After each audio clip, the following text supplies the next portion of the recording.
Welcome, friends. Tonight, we step into the rowdy, smoky, and slightly grimy world of the medieval tavern, the unofficial heart of every old town. More than just a place to drink, the tavern was a wild crossroads of gossip, danger, laughter, and the occasional outbreak of disease. It was the one place where a knight, a farmer, and a bard could all end up equally drunk and equally robbed. Before we dive in, take a moment to like this video and subscribe, but only if you truly enjoy these calming, curious journeys through history. And I'd love to know, where are you tuning in from, and what time is it for you right now? Drop a comment below. It's always a joy to see this little community stretch across the globe. Now dim the lights, maybe turn on a fan or your fireplace video for some ambient comfort, and let's ease into tonight's journey. One slow, sleepy step at a time. The road into town was a ribbon of mud and hoofprints, the kind of path that tested souls and tempers in equal measure. Rain had fallen earlier, of course it had, and its memory lingered in puddles that reflected a bruised sky and the skewed angles of timbered houses. Cartwheels had gouged channels that filled with brown water, and somewhere a fishmonger announced the holiness of his river eels with a voice like a cracked bell. You pulled your cloak closer, smelling wet wool and smoke, and a hint of boiled onion carried on a draught that wandered the lanes like a gossip who'd forgotten the way home. You were not looking for an address because the town kept its secrets unlettered. You were listening. Taverns do not tell you where they are. They simply happen, the way storms happen, cohered out of noise and breath and the clatter of mugs. You walked toward the racket the way a moth hunts for a lamp without map or dignity, and found it at last in a building that leaned into its street, as if eavesdropping on its own neighbours. A wooden board swung on iron hooks above the door.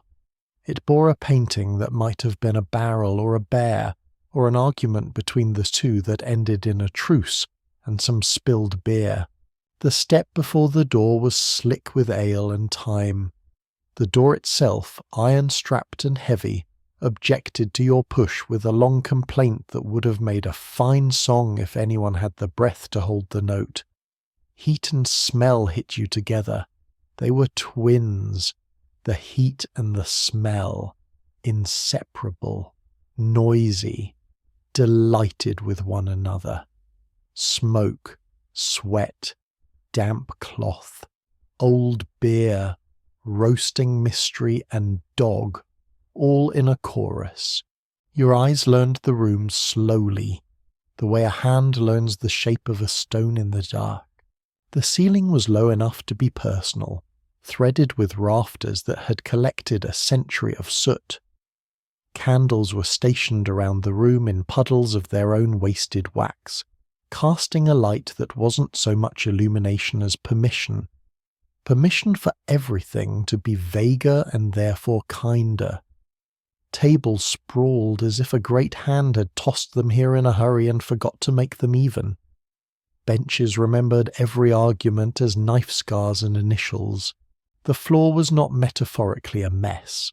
It was literally dirt, wearing a cloak of straw that pretended to be clean and lied with the boldness of a bard.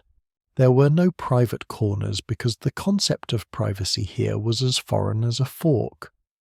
There was the hearth, though, a blaze tucked into a giant's mouth of stone, its light licking at the faces of those nearest. They sat close as moths with mugs, arranged in degrees of warmth and fortune. Those farthest used ale to move heat inward, a private alchemy, and laughed as if laughter itself had calories. The bar, if a plank on two barrels counts as a bar, was an altar at which worshippers queued without guidance from anything as modern as a menu. Behind it, a ruler presided, the tavern keeper. He was not crowned, but then again some crowns are invisible and made of nerve.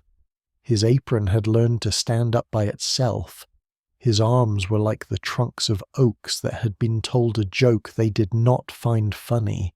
He poured, he shouted, he smiled in a way that suggested smiling was a task like any other, and he would complete it on time. "You knew?" he asked, eyes already memorizing your face for a ledger that lived entirely in his head. "Passing through," you said, which was the polite way of saying you didn't know yet if this place would keep you. He nodded like a door hinge, then drink before you decide. Around you the tavern flexed. A woman laughed, slammed her mug, and spilled half on the table and half on her neighbour, who didn't seem to mind. A dog, one eye a coat the colour of the old rope, gnawed a bone beneath the table with the gravity of a monk reading scripture. Two men argued about the price of a pig as if the pig's soul were in question.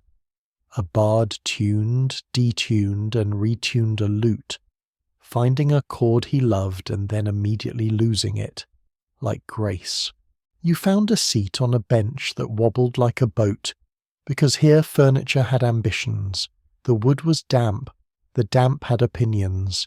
You rubbed your hands near the hearth, and heat stitched your fingers back to life. The keeper's assistant, a boy with ears that outran the rest of his face, brought a mug made of wood. It was warm and heavy and smelled like barns and bread. This was ale. It had not been chilled because cold was a luxury humans invented later to impress one another. The ale was cloudy, honest, and full of secrets.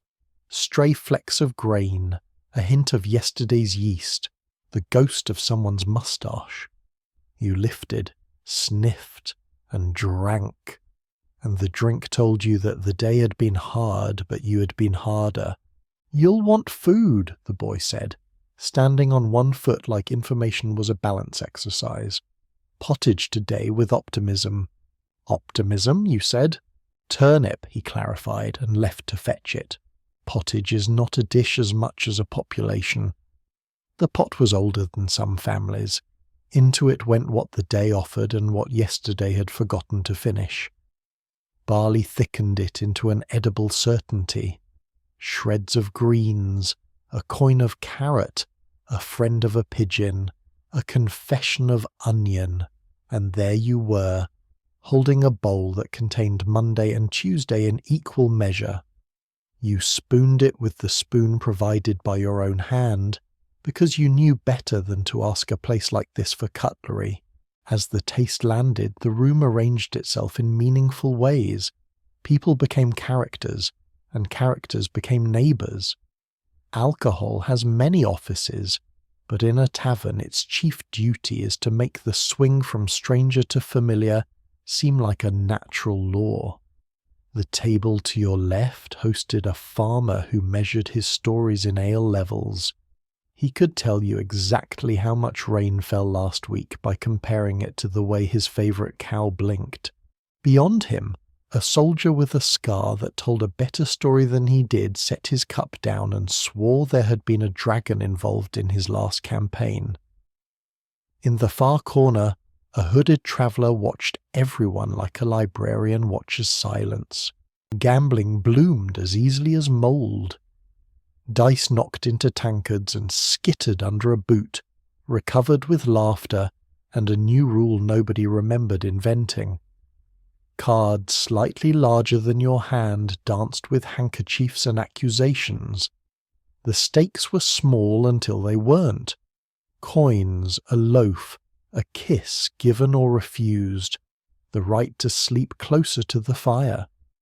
Cheating, when it happened, was not a sin but a form of art. Those caught were fined in humiliation and then forgiven in song. The bard finally found a melody as if he had been digging for it beneath the table. It was a tune everyone already knew from a different life. He sang of roads and mothers and debts and rivers. Half the room joined on the third line, and the keeper didn't hush them because tonight the house preferred singing to fighting. Not that fight stayed gone for long. Jealousy moves faster than bread across a table. A word turned to a shove, and a shove turned to choreography. Benches got involved. Someone's hat went on someone else's head. The keeper stepped in, not with law, because what is law here? With practice. A hand on a shoulder, a look that remembered debts, and the fight turned into a new round and another song about how nobody really meant it. Hours thickened the way soup does. Night domesticated itself. It curled up in corners and breathed against the floorboards. The door opened and closed. People arrived as problems and left as anecdotes. Somewhere in the back a stair rose toward rooms that rented themselves to those who couldn't find their way home or had too far a home to attempt. The stair was narrow and impatient. Its splinters were memoranda addressed to the careless. Upstairs, beds were straw and hope, shared with strangers who would become family until morning and then revert to weather reports and names. You wagered on a bed and won it. The keeper's assistant led you up, using his candle like a sword against the dark. Doors were boards on hinges that confessed every movement. The room had a window trimmed with cloth that had seen grease and history. You lay down fully clothed because sense insists. Your knife said hello to the pillow where it could be reached without thinking. Sleep in a tavern is not a monologue. It's a choir your snore joins, and very often someone's dream includes a loud oath. The hearth below sent warmth as a rumour. The rafters creaked a story older than the town. Somewhere a chicken had wandered its theology into the house and was attempting to interpret the floor. Somewhere else, two whisperers determined whether to become conspirators. You slept inside a living animal, and woke inside the same one, slightly changed. Dawn did not so much arrive as take back what belonged to it. The keeper banged a ladle on a pot and rang a bell nobody could see. Bodies arranged themselves upright with the shock of puppets. The room downstairs was suddenly serious about breakfast in the way that only people who drank too much last night can be serious. Pottage again, thicker now, the barley having become the kind of friend who stays too long but pays rent. Outside, the town prepared its tricks. Carts rolled. The bell that was not a bell tolled again. People with jobs performed them, and those without jobs invented them. The tavern breathed. It had its own lungs. You realize then what it is that such places really sell. Not ale, not stew, not beds. They sell belonging by the cup and the hour. They sell immunity from the weather of being alone. You can rent a corner of the world here and see your reflection in the eyes of others instead of water. The keeper noticed you looking, which he always did. "We get all kinds," he said, "but they all come for the same thing." "What's that?" you asked, because sometimes it's nice to have the obvious said out loud. "To be a person among people," he said. "It's the only cure for being a person." You laughed and thanked him for the bed you'd already forgotten paying for. Outside, the day negotiated a truce with the sky. You walked. The town shrank behind you until its rooftops became a line of stubborn ideas. Your boots knew mud like family now, and your mind held a heat that would take a while to cool. On the road, memory rearranged itself, which is something it does when it wants to help. A different landscape unfolded, the kind of light that turns stone to law and law to story. In your mind's mouth, a different name tasted like honey, Nefertiti. The beautiful one has come. She arrives not as a rumour, but as a face carved into time. You had seen her. Everyone had, even those who did not know they had. In the profile that could cut cloth and the neck that seemed to hold up not just a head, but an idea of grace. She does not begin in a cradle you can point to. Some say she is foreign, brought into Egypt like a wind from another desert. Others say she was always here, a child of nobles whose names have been washed from stones by years and politics. What matters is that when she steps into the sunlight beside Amenhotep, the fourth of his name to grip the crook and flail, the world does what it always does when someone truly new arrives. It doesn't know where to put her, so it puts her everywhere, on temple walls, in reliefs where hands extend to offer to gods that are about to be renamed. Everywhere, in scenes where she is not behind but beside, not smaller but equal, her crown a blue geometry that insists on attention. The king changes his name to Akhenaten and changes the country in the same breath, turning faces from a pantheon of gods toward a single circle in the sky. The Aten, sun disk, raised-tipped with tiny hands, reaches down like a parent, and under that light the royal family is human in a way that art had not permitted before. They kiss their daughters, they play with them on their laps, they breathe. Nefertiti is mother and minister, priest and partner. When she lifts an offering, the gesture is not ornament but office. Sometimes she stands alone before the altar, and the air around her changes in the room because you sense a new kind of power has been defined. She drives a chariot like a line drawn in haste and meaning. She wears the blue crown as if it had been waiting for her specifically. Sculptors, stunned, try to keep pace. The lines of her face create problems for artists who thought they were done learning. The country moves its capital for ideas rather than water, and a new city rises aligned like a prayer to the horizon.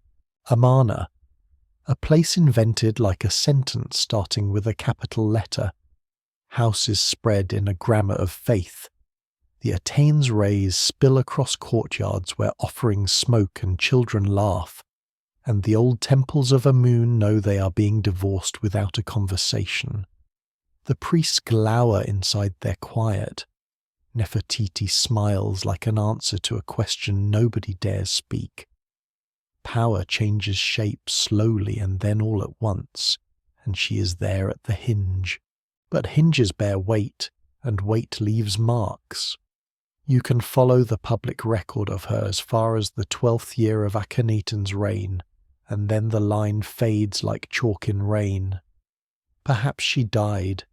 Queens are not immune to childbirth and fevers. Perhaps she became more powerful, taking on names a co-ruler would, stepping into a different light so historians would later squint and argue about whether the figure they see is her or some shadow prince. Her name lengthens in some inscriptions, acquires titles that reach for kingship.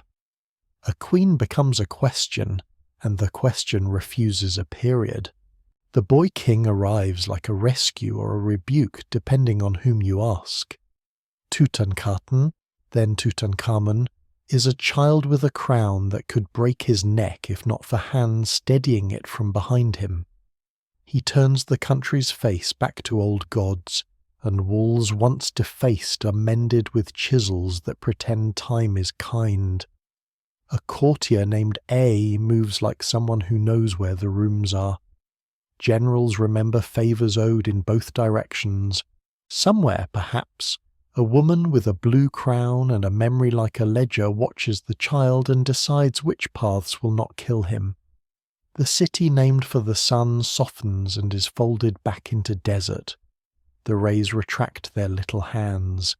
When you stand before her later in a different country, in a museum born of empire whose walls are built of opinions, you find Nefertiti again, or you find what a sculptor loved enough to finish most of.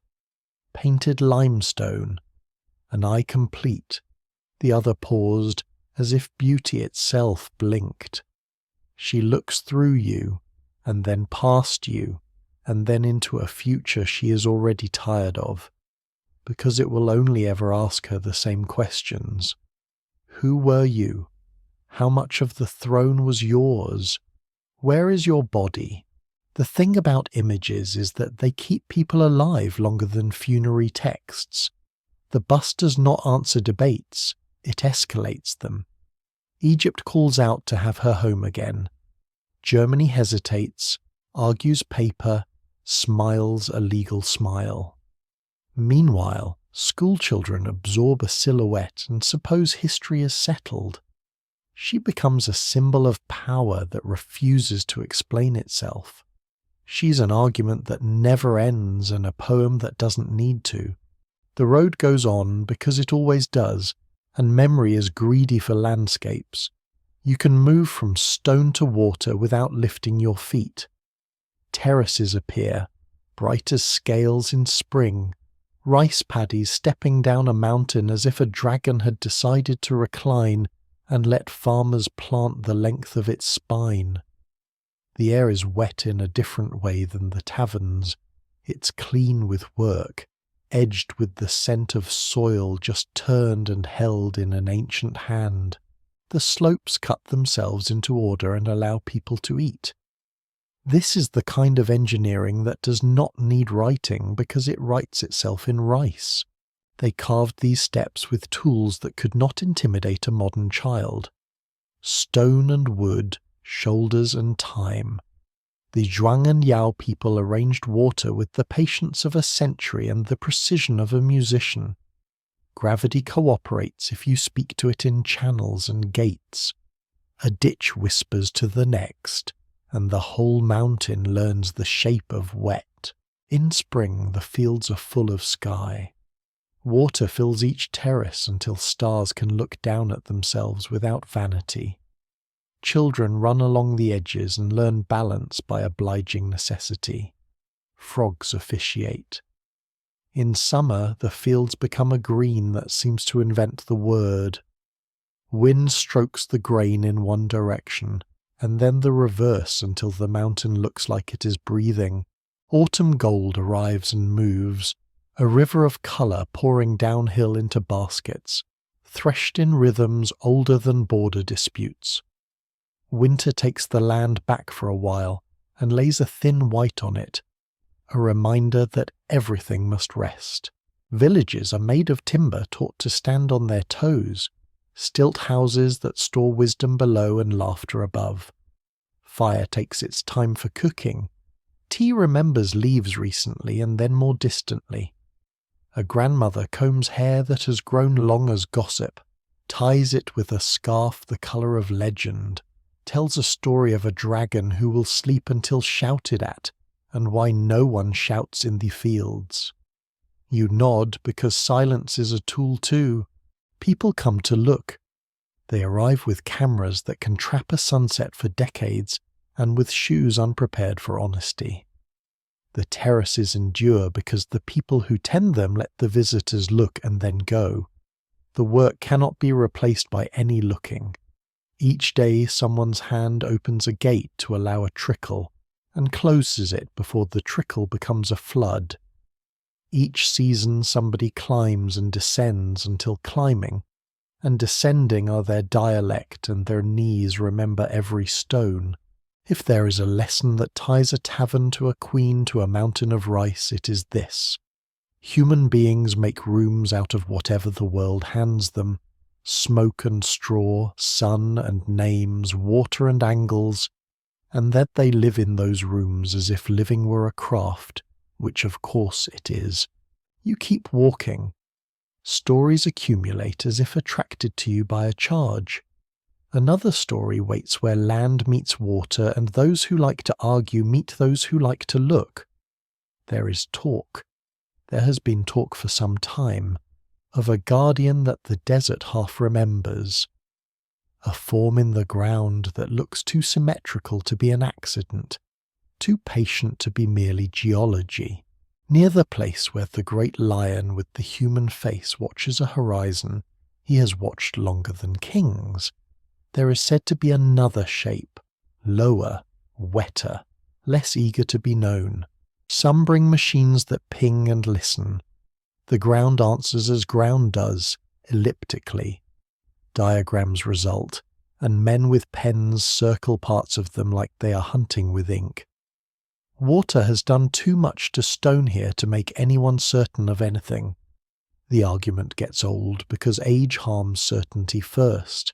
Is it a second guardian laid down and then laid upon by floods? Is it a trick of limestone taught to lie by wind and water? Yes, says one camp. No, says another, with footnotes that drag behind them like long coats. Officials blink and recommend caution because timelines are timid creatures. If you move them too fast, they bite. Some archaeologists hold their breaths until they fall over. Others call for patience as if patience were a shovel.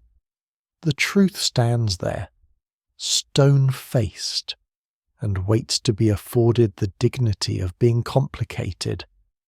In the meantime, the river moves on.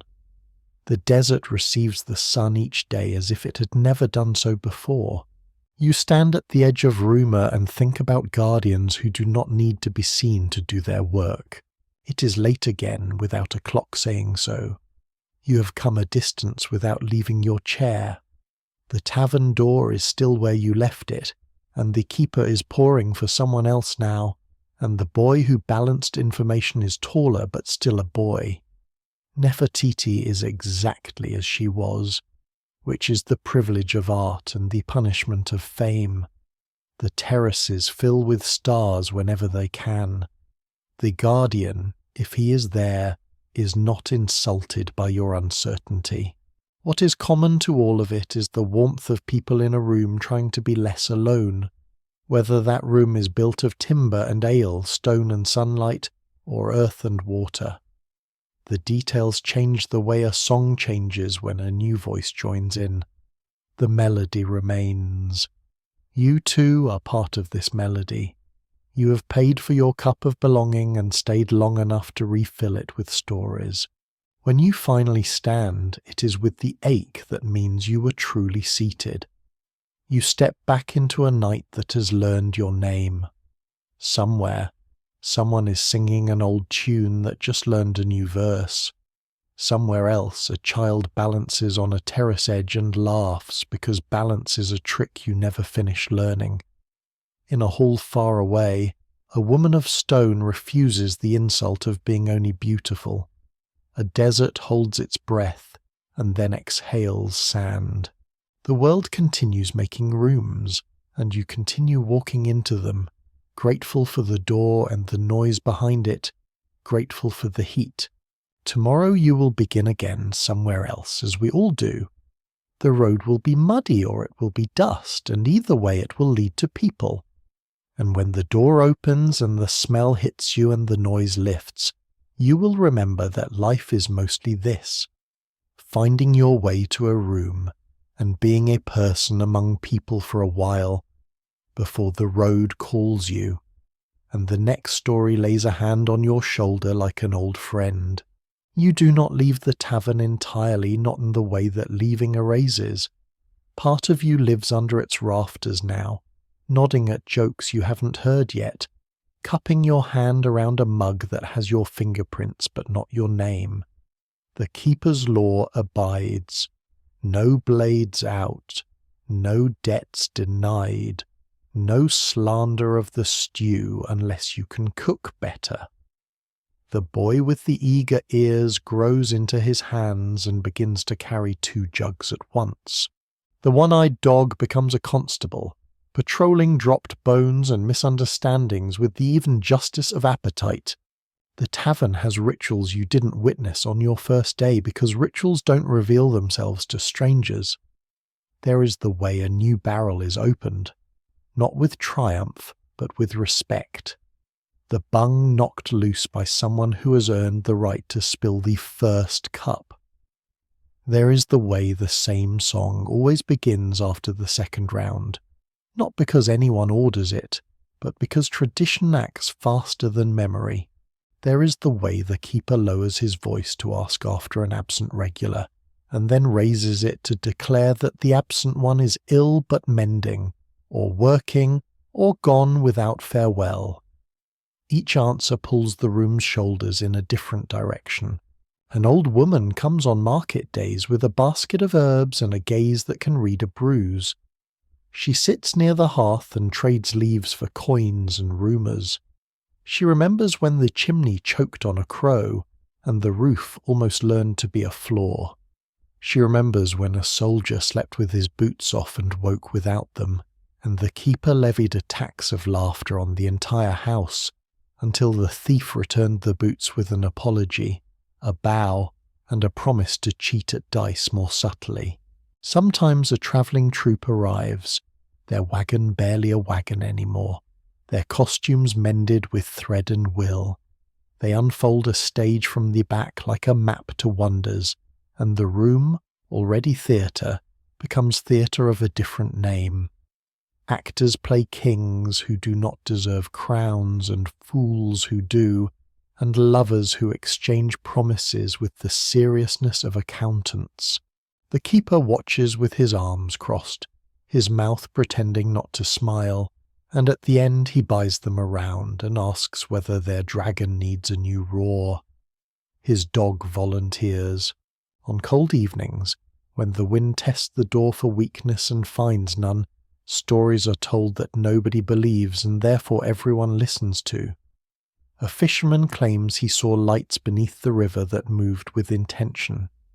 The hooded traveller, more patient than stones, shares a road myth about a place where the sand itself remembers footsteps long after feet have fled. The farmer predicts early frost by the language of the geese. The bard, never happy to be quiet, accepts a challenge to tell a tale without lyrics. He fails with grace, and a lilting refrain sneaks in anyway, as inevitable as weather. One night a scholar comes in, the kind of scholar who wears his learning like a belt and not a boast. He carries a small box of bones that he taps like dice but never throws. He listens to the bard and the farmer and the fisherman and the hooded traveller, and then he tells a story about language itself, how it once tried to go on strike because people kept using it carelessly. The room falls in love with the idea of silence with a backbone. They toast words and their good behaviour. The keeper, who never has enough of either, nods to the scholar and keeps pouring. If you return on a spring day, you see the door propped open with a stone that spells luck. Swallows scribble in the air. They are always writing letters to someone who cannot read. The tavern has picked up the smell of green things. Its winter scents retreat to corners. There is a new batch of mead, which makes the room kinder and the floor trickier. Sweetness is a solvent for restraint. Two young people with more hair than caution decide to declare eternity after 3 cups. An old man smiles like a monument and advises them to come back tomorrow and declare it again, to make sure persistence is part of their vow. They do. The tavern keeps records invisible to law but binding to the heart. In the summer, doors and windows breathe together. A fly believes itself invited to every plate. The straw on the floor turns from blanket to broom. It organizes dust without quite triumphing over it. A man plays a pipe badly, and a little girl dances well, which sums up most human endeavours to the satisfaction of those present. Ale never empties because sweat is thirst's accomplice. The keeper banishes fights to the yard where they quickly become wrestling matches with laughter the referee. A rain arrives as if rehearsed, and the entire room tilts its faces up, even the roof if you're feeling poetic about it.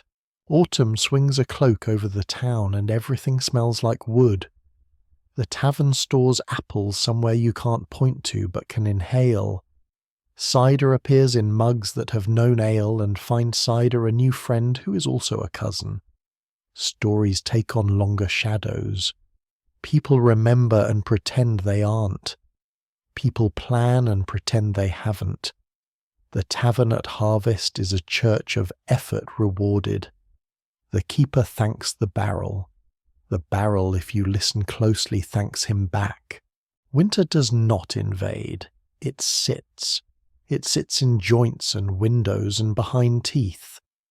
The tavern answers with fat in the stew and extra straw, and a generosity that is half policy and half survival. No one is turned away who can be turned toward a chore. Someone chops wood in the back until their breath looks like they are practicing fog. Someone mends a bench that has learned humility. The dog sleeps nearer the hearth, and his snores establish a baseline by which human snores are judged.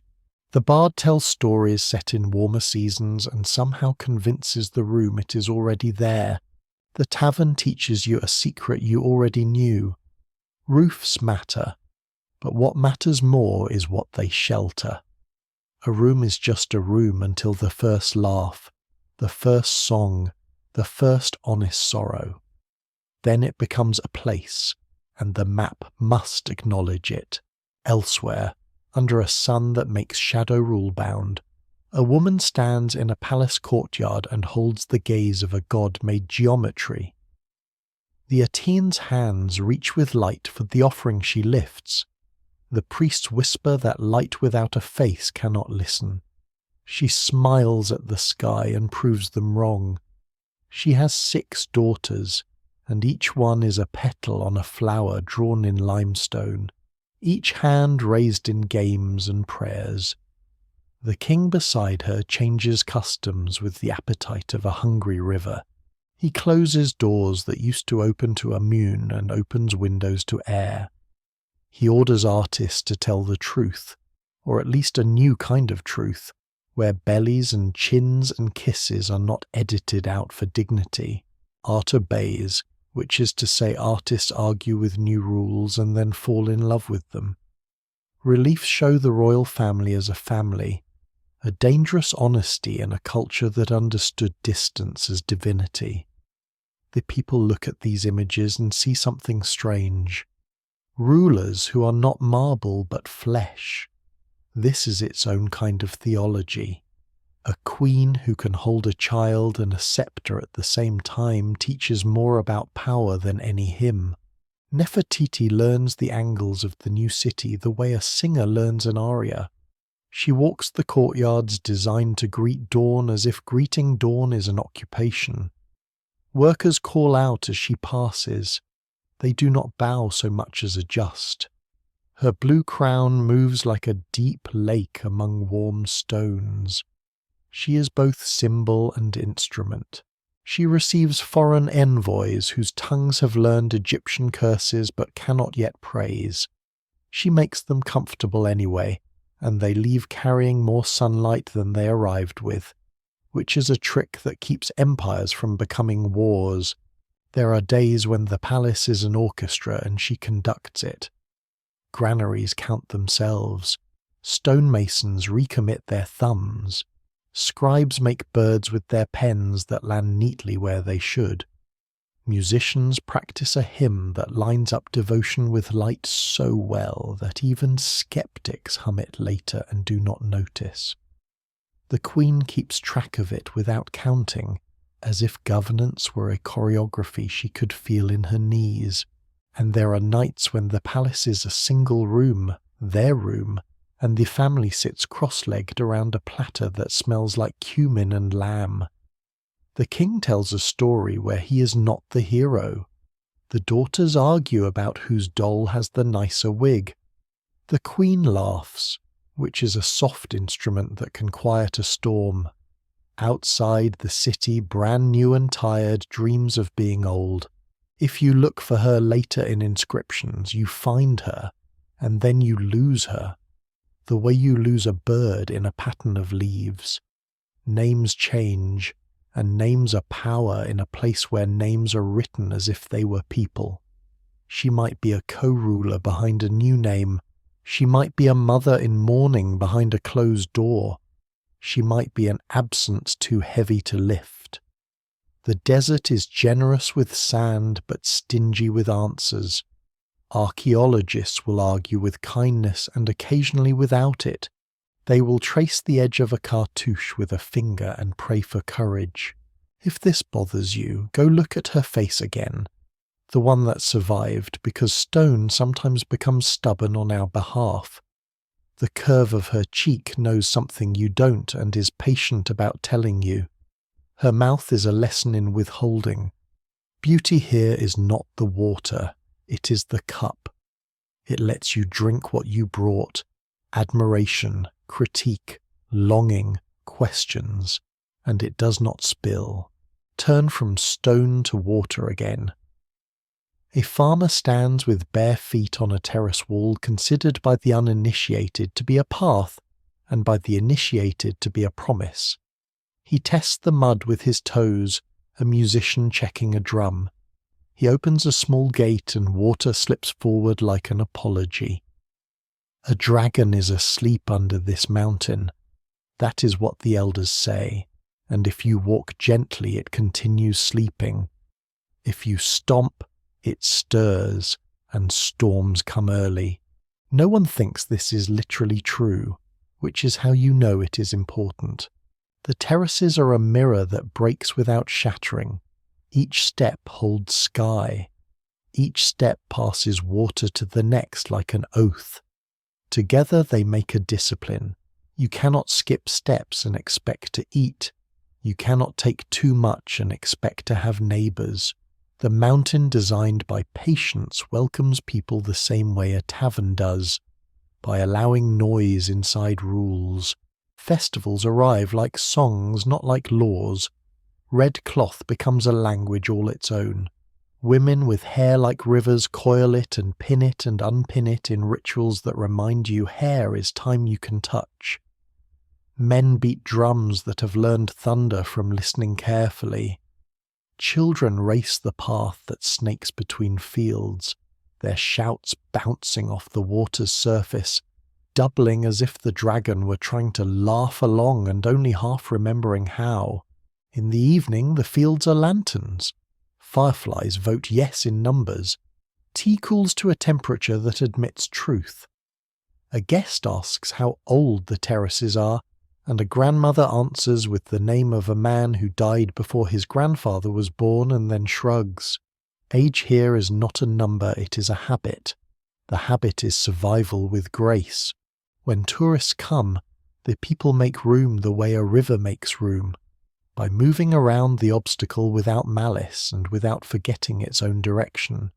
The visitors walk out onto a terrace edge for photographs, and someone calls gently to remind them that edges are not for standing on when the water is high. A new guest house goes up with more wood than cement, and its owner puts a sign out front that says in a language of many mistakes, "Please go slowly. This is a home, not a museum." The sign is perfect. Storms happen. A wall fails. Mud makes an argument and nobody wins. The next day is repair because the day after depends on it. Stones are carried in baskets that crack spines and assumptions. Hands become tools that remember grip even in sleep. There is no supervisor but results. You learn quickly about your neighbour's troubles because they flow downhill into you. You learn quickly to help because your troubles flow into them. Cooperation is not a theory here. It is footwear. A child asks why the dragon is sleeping here and not somewhere else. An elder answers that once, long ago, a woman sang to it and it liked the song, and now the people have to keep singing. The child asks what happens if they stop. The elder says the dragon will go looking for the singer. The child thinks for a long time and then, not looking up, hums while she carries a bowl of rice to the table. Return now to the desert where certainty sunbathes. The great guardian watches a horizon that does not watch back. The wind sands a new sentence into his face, and the next wind revises it. In hollows and along ridges, water leaves its own script, and scholars read with wet eyes. The rumour of another guardian, this one humbled by flood, circulates like a merchant with a good price and a bad reputation. People with instruments dig with sound. People with opinions dig with paper. The earth who knows everything chuckles and does not say, "There is a man who has walked this plateau every day for a lifetime. He is not a guide except that he is. He knows which stones remember which feet, which cracks are decoration and which are danger. He has seen men with cameras complain about heat, and men with shovels pretend not to. He laughs softly when the subject of the second guardian comes up. If there is another, he says, it will let us know when we are ready to listen. He says it the way someone speaks who has never had the luxury of ignoring a storm. Another woman, a geologist with knees that resent her career and eyes that feed it, kneels by a formation that looks like it wants to be a story. She takes a sample with a care that impresses even the stone. She closes the bag as if sealing a letter to a friend. She does not say what she hopes for because hoping in public is frowned upon by those who fear disappointment and by those who sell it. She rises slowly and looks at the horizon the way you look at a person you love who has hurt you and will probably do it again. She smiles anyway. The desert gives nothing and gives everything in the same gesture. In a quiet lab far from the heat, machines hum. Data organizes itself like ants. Someone sees a pattern that could be suggestive and calls for a second pair of eyes, then a third. Each added eye makes the pattern more plausible or more impossible. Papers are drafted that do not use the word discovery because that word draws enemies. Proposals are written that do not use the word prove because that word draws knives. The subject remains polite. What is the shape beneath? The answer for now is, not yet, maybe, almost, wait. An elder in a village not far from the plateau tells children a story about a guardian who lay down to sleep because men talk too much and listen too little. The children are not impressed by the moral, but they love the parts about the guardian wrestling a flood into obedience and losing on purpose. They clap at the end because endings deserve clapping. The elder nods because nodding is politeness when you are outnumbered by youth. Back in the tavern, the bard hears about a second guardian and writes a song that rhymes lion with lying and is proud of himself. The keeper groans and pays him insider to stop. The scholar with bones in his box returns and rolls one between his fingers and says quietly that we are always making second guardians out of our unwillingness to be content with firsts. The room considers this, and then orders another round to consider it further, which is the tavern way of doing philosophy. The farmer listens to these talks about stone and thinks about soil. He says that land is honest for as long as you are. He says that the year he got greedy with the field got greedy with the rain. He says that patience is a tool you have to sharpen by using. The soldier nods and says that in war, patience is the difference between a story you can tell and one someone tells about you with a sad face. The hooded traveller says nothing, which is also a contribution. At some point, and who can say when, you understand that the Queen and the tavern and the terraces and the guardians all describe the same lesson in different dialects. The lesson has to do with rooms of heat and straw, of sunlight and names, of water and stone, of wind and face. It has to do with what humans put into those rooms, laughter and law, worship and work, arguments and repairs, songs and silence, questions and food, beauty and the refusal to sicken it with explanation. You carry this lesson with you not like a banner but like a pocket stone. It weighs enough to remind you. It polishes itself on the inside of your hand. You take it out sometimes and look at it and do not show it to anyone. It is not for showing. It is for turning when the road is long and the door is heavy and the rumour is loud and the evidence is shy. It is for remembering that belonging is a practice and mystery is as discipline, and that the two are not enemies. Once more you step to the threshold of the tavern, because every story worth remembering has a door you can find again. You push, and the door complains, and the complaint welcomes you. The keeper looks up and knows your name before you say it. The boy is a man now, and has lost a little of his balance and gained a great deal of his grace. The dog is asleep in a patch of sun, retired from law enforcement but still on the payroll. The bench you loved has been mended twice and boasts its scars like medals. The hearth breathes like an old singer. You sit. A mug arrives. The first sip is reunion. The second is recognition. The third is resolve. Around you the room blossoms into its old kaleidoscope. Arguments friendly and unfriendly. Jokes that burn too fast and too bright. Flirtations that could be love, and loves that are long past flirtation.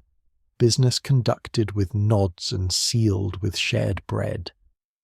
The bard sings better now, and is less proud of it. The scholar has lost no curiosity and some hair. The farmer looks younger when he laughs. The soldier leaves his sword at the door as always and keeps his hand on the hilt of his patience. You tell a story. You tell the one about the terraces and the dragon because the room seems ready for gentleness. You tell the one about the queen and the sun because the room seems ready for awe. You tell the one about the guardian and the rumour because the room seems ready for humility. The room listens as if listening were a debt they were eager to pay.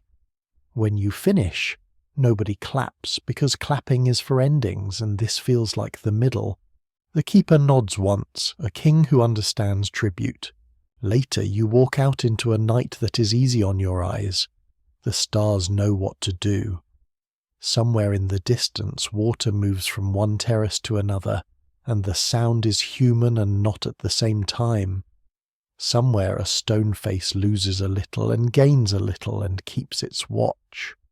Somewhere a bust in a chilled, bright room considers whether to forgive us for wanting so much from a single glance.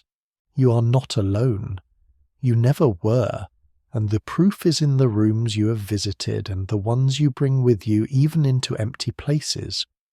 You make a vow without saying it that wherever you go, you will help build the room, by pouring when someone else is thirsty, by listening when someone else risks speech, by mending the bench that surrenders to enthusiasm, by opening the gate that lets the water through, by refusing to chisel someone's name off a wall just because you have been told to. The road waits. It pretends to be wild and then remembers that it too is a room we make by walking. You step onto it. Your feet know what to do. Your heart, practiced in belonging and in mystery, keeps the beat. You begin again. The room you carry from the tavern becomes a lens you hold up to other places until their edges soften and reveal their kinship. In the tavern, drinks aren't merely drinks. They are biographies in liquid. The keeper, whose memory catalogues batches by weather and weddings, can tell you what engagement was sealed over the rosemary ale, and which truce was toasted with a cider that tasted like forgiven arguments. He once brewed an experiment with honey, sage, and a stubborn yeast that refused to rise to the occasion. The result was a drink so honest it discouraged lying for a week. The room joked that the brew should be served at negotiations and before marriage vows, and the keeper declared the joke a policy. The ledger he keeps lives in 3 places: behind his eyes, under the counter in a cracked leather book whose spine refuses to give up, and in the room itself. Debts here are more than coins. A wheel fixed in the rain last harvest counts. A letter read aloud for a man who cannot write his own name counts. A night of watch kept outside the door when a rumour took the town by the throat counts.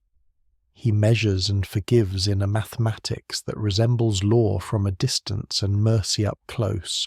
People accuse him of playing favourites. He admits it. He favours the living. You sit at the bar one evening when an argument about the proper way to pour ale becomes a demonstration. The keeper insists on a tilt, a patience, a refusal to hurry the head. A young mason says speed is dignity and tries to prove it.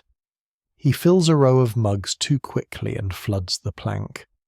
The room laughs and claps, the way it claps for a child who runs too fast and doesn't fall. The keeper, grinning, hands the mason a rag. "Dignity is what you do next," he says, and the mason wipes with the seriousness of contrition and keeps his friends. On another night, the back room becomes the front page of Fortune. A game of bones grows teeth. A game of cards grows wings. Stakes shift, as they always do, from copper to pride. A woman with a scar like punctuation on her cheek wins a hand that should have been unwinnable. Her opponent claims the dice are cursed. The scholar, who has drifted to the doorway with his small box of bones, asks whether the room wants to test the dice in salt water. This, he explains, reveals the weight of deceit. The room agrees, impressed by the novelty of science. The dice, floated, don't whisper a sin. The loser sighs and buys a round. Sometimes, the scholar says, the curse is that we want the reason to be outside us.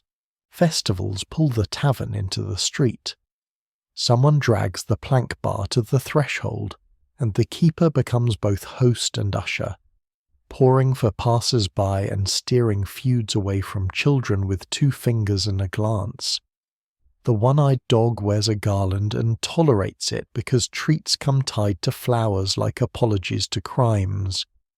A stew is made in a pot so large it claims its own corner of the world and fills it with coriander and rumour.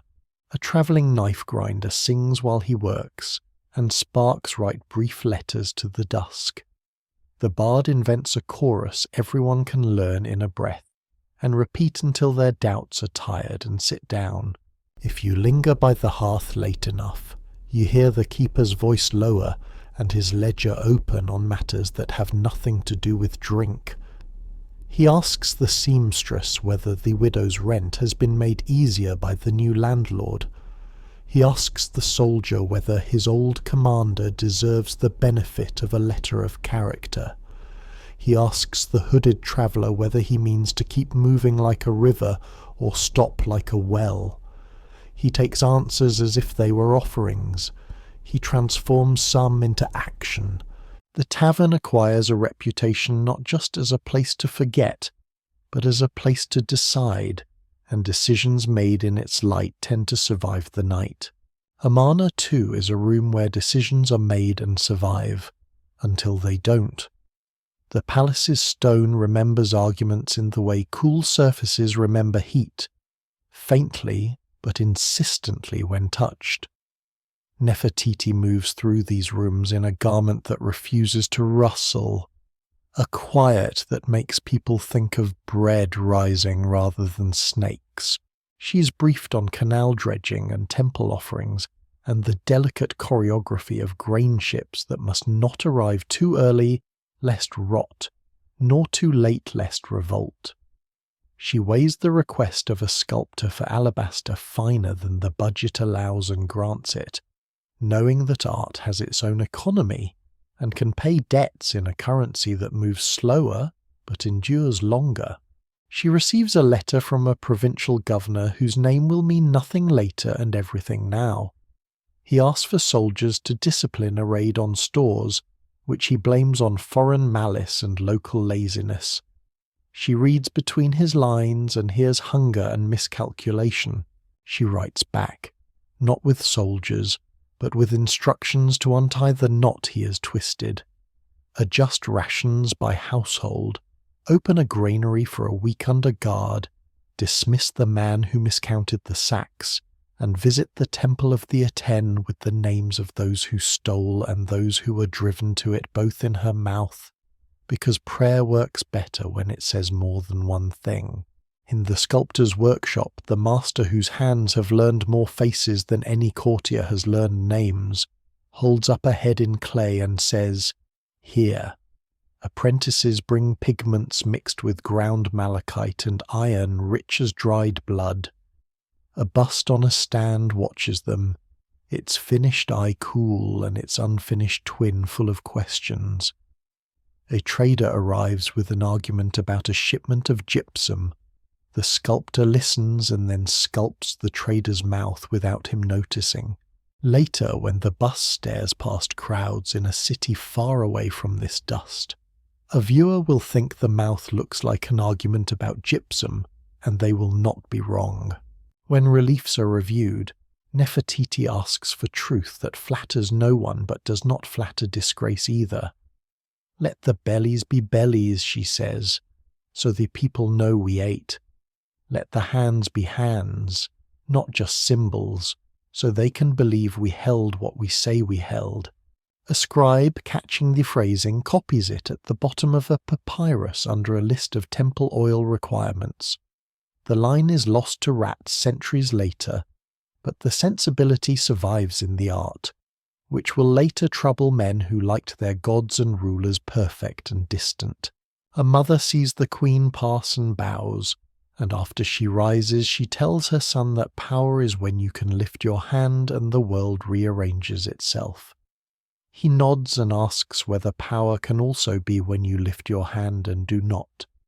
She smiles and says yes, but it is rarer. He tucks the answer into a future where he will be a scribe and will write more carefully for having known it. Rumours of plague lick at the edges of the city like a dog testing a stranger's hand. The physician-priests disagree with the god-priests about what to fear. Nefertiti orders courtyards to be aired and wells watched for inconsistency. She has incense burned not just for gods but for noses that need relief and spirits that prefer pleasantness to panic. She visits a home where a child coughs at the wrong rhythm and kneels with a cloth pressed with herbs a woman from Byblos swore by. The child breathes easier. The city breathes easier. The gods, if they are listening, do not comment. Amana is a song you can hear but not hum later. It haunts the ear anyway.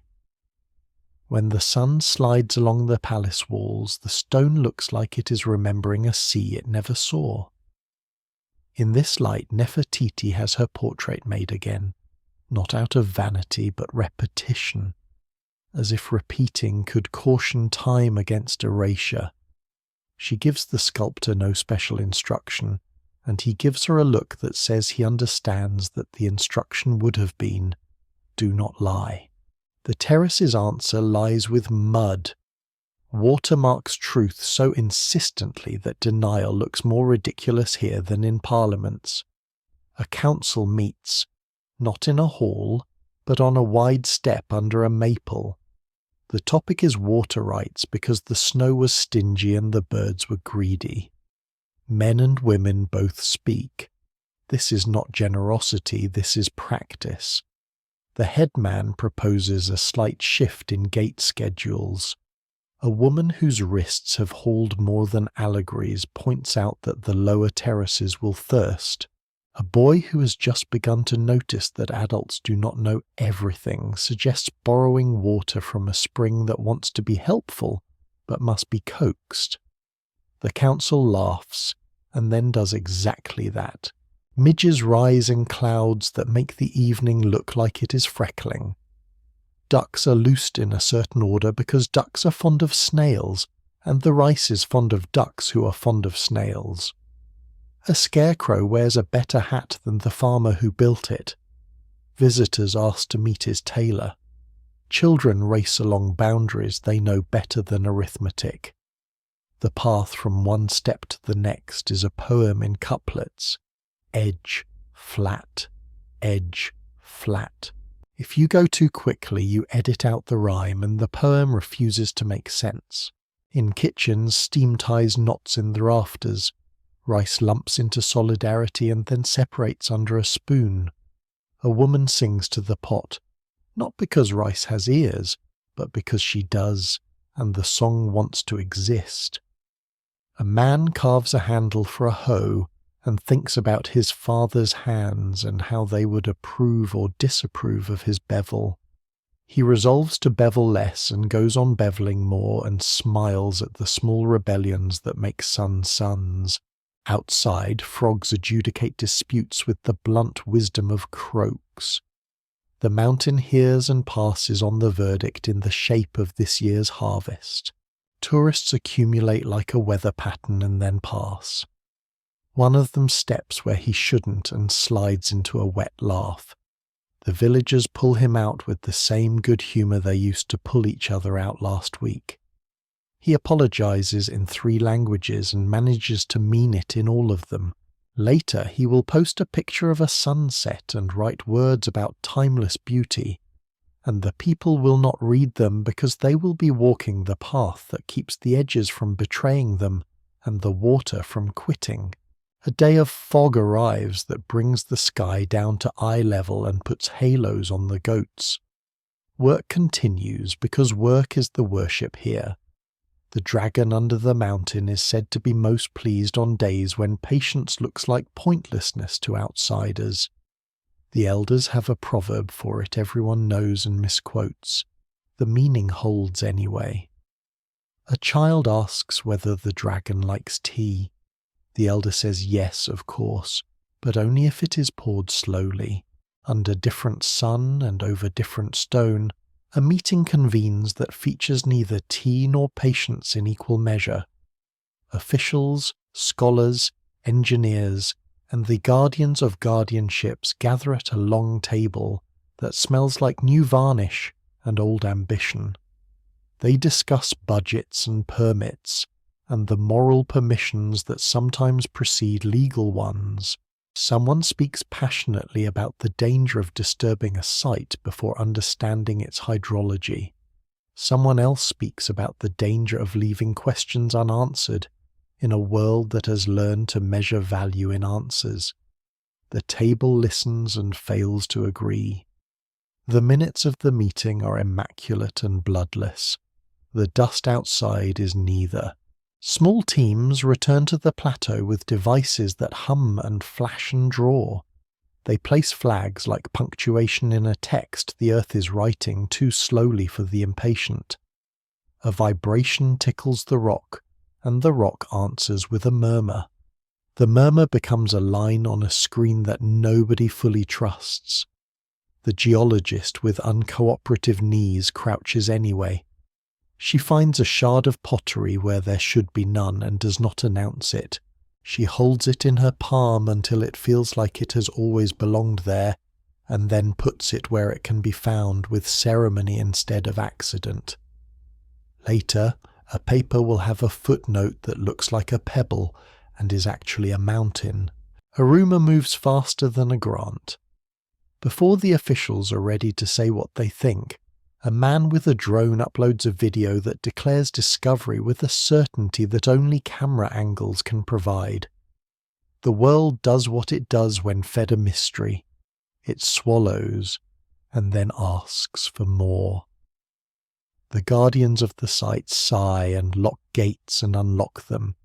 The scholars write more carefully, the public comments less so.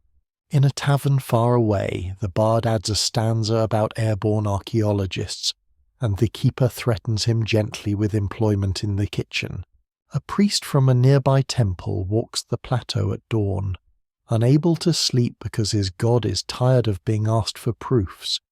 He greets the great guardian with a wordless gesture that says, "I am here again, and so are you, and that is enough for now." He stops at the place where the rumour likes to gather and closes his eyes. He sees nothing. He hears, if he is honest, wind and his own heart. He smiles. He says to no one, "Sometimes not being given what you ask for is excellent discipline." He returns to his temple and lights incense without demanding it change the air. When you return to the tavern carrying your pockets full of scenes, the room expands slightly to accommodate them. The keeper asks where you've been with his eyebrows. You answer with a story that starts with a muddy road and ends with the taste of clay dust in your mouth. He pauses and listens and says afterward that he will never travel so far and that he has anyway. The bard steals 2 phrases and returns them with interest later, The seamstress shakes her head at the idea of a second guardian and says one is enough for any country. A second would make people feel twice as watched and half as responsible. You offer to tell the room what a queen did when a letter begged for soldiers and got sense instead. The room approves.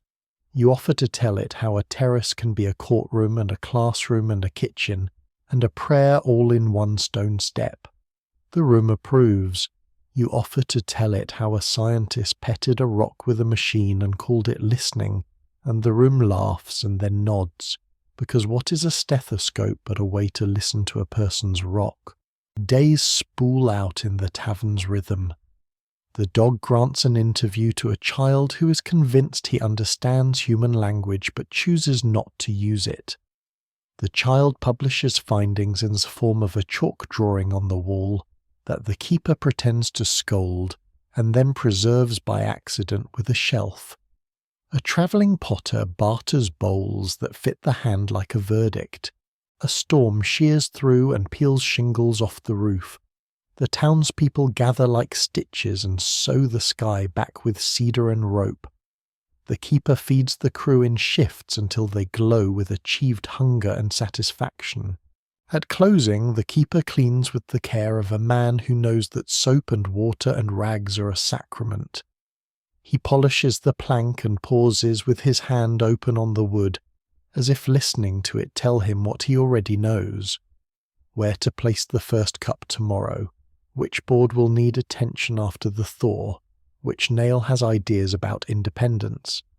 He smiles at the plank's ambitions and tells it kindly to stay a table. You think again about Nefertiti, not as a statue or a catalogue entry, but as someone who likely woke with a headache at least once and continued to be queen anyway. You imagine her hands, which have been so thoroughly trained by art to be graceful, doing something graceless, batting away a fly, holding her nose against a smell, smearing honey on bread for a daughter who will not remember the moment, but will feel loved somewhere in her bones for the rest of her life. It helps to imagine rulers doing small human things. It keeps history from becoming an altar at which we sacrifice our sense. You imagine a night when she stands on a balcony and watches a procession of torches moving like a slow river through the city she helped call into being. She's silent not because she has nothing to say, but because speaking would make the moment about speaking. The king comes to stand beside her without announcing himself. They watch together until the torches thin into stars and the stars into patience. He reaches for her hand. She gives it. They are for a scatter of breaths, not rulers, not revolutionaries, not images waiting to be broken and stolen and displayed, but a man and a woman pleased to have built a thing that glows. It is possible that the second guardian is nothing. It is possible that, in seeking it, people will find other somethings that are quieter and therefore harder to headline. A shard that adjusts a date, a tool mark that revises a theory, a pollen sample that rewrites a harvest. It is possible that the pursuit will teach humility to some and resilience to others. It is certain that the desert will continue being sand and wind and light and shadow, regardless of how many maps are redrawn. Guardians do not require our certainty. They require our attention. It is possible that the terraces will someday need to change their steps to accommodate a climate that is changing its dance. The people who tend them will grumble with grief and do what must be done. They will move gates and walls and rituals until the mountain hums again. They will keep the dragon asleep with lullabies that have learned new verses. They will scold tourists with the same gentle sternness, because tourists will always be tourists. This is one of the bright constants in a world fond of change. It is possible that the tavern will be inherited by the boy who is now a man who will someday be old enough to insist on being called by his name and not by his relations. He will frame the seamstress's thimble and hang it near the door with a note saying it saved more skin than courage ever did. He will name a drink for the one-eyed dog when the dog finally decides that naps are a full-time job. The name will be simple and people will order it and not know why they feel braver when they drink it. Everything continues. This is both threat and promise. Rooms remain rooms until people make them more. You have learned how, and so has everyone else, though they may need reminding. The road presents you with another door. You knock, because knocking is respect. It opens, because opening is kindness. You step through, because stepping through is the secret of every story that has ever been told well.